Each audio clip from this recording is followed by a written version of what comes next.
पूछने वाले हैं और किस घर में विराजमान हो जाएं, तो जल्दी जाते नहीं।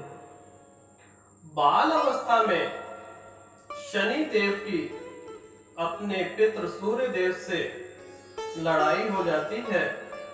यूं कहें कि सूर्य देव उन्हें अपने घर से निकाल देते हैं, तो वह धरती लोक पर आते हैं। धरती लोक पर सप्तऋषि यज्ञ तपस्या में लीन होते हैं।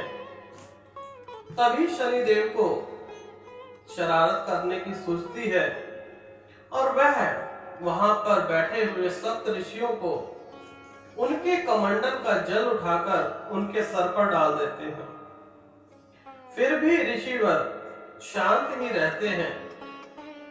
जब वह शनि देव हंसने लगते हैं तो सप्तऋषि क्रोधित हो जाते हैं।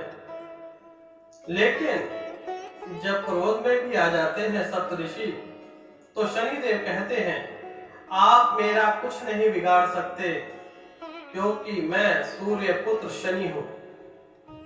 इस बात से ऋषिवर जानते थे कि बाल अवस्था में यह शनि देव की बाल लीला कर रहे हैं, लेकिन इसके पीछे भी कोई ना कोई कारण होगा।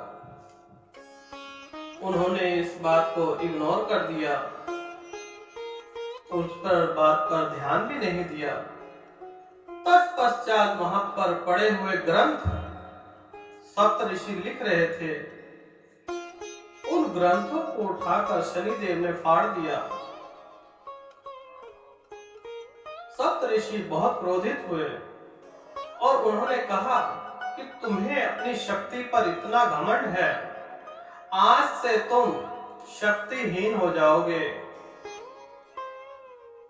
धीरे धीरे कर उनकी सारी शक्तियां खत्म हो गईं और वह मूर्छित होकर धरती लोक पर गिर गए। सप्तऋषि तो चले गए और उनकी मदद के लिए कौन आए? बजरंगबली, देवों के देव।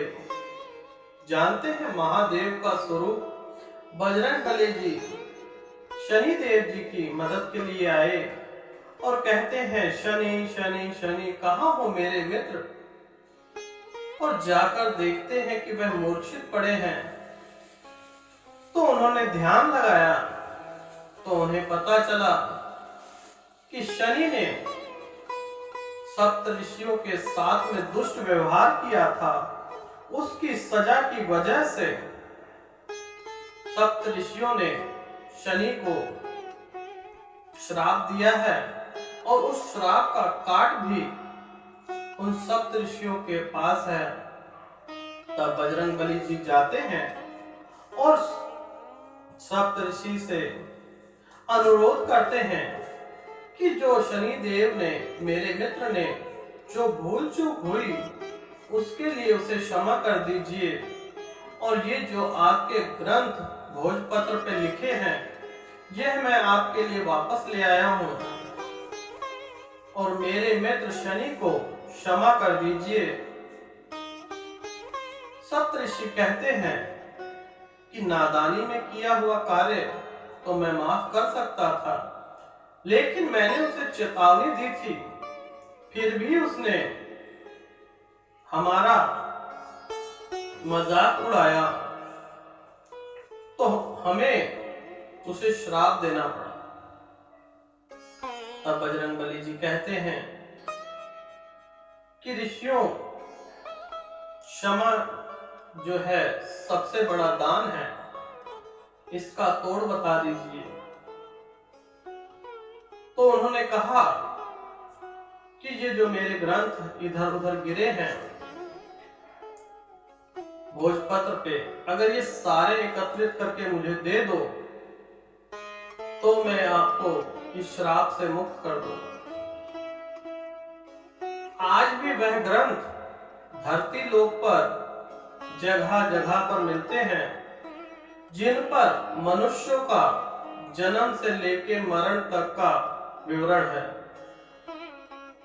साउथ में कई जगह पे ये ग्रंथ आज भी उपस्थित हैं, और कुछ ग्रंथ न मिल करने के कारण ग्रंथ नहीं मिले। इसी वजह से शनि देव आज भी क्रोधित रहते हैं और उनमें कमजोरी होने के नाते जो ऋषियों का श्राप मिला था, इसलिए वह जिस भी राशि में जाते हैं तो या तो ढैया या तो 7.5 साल विराजमान रहते हैं। ये वही कारण है कि शनि देव को कमजोरी के कारण ही उनकी शक्तियां हीन हो गई थी। वह एक राशि में 2.5 साल, कम से कम 7.5 साल विराजमान रहते हैं और हर 30 साल में हर एक मनुष्य को 7.5 लगती ही लगती है।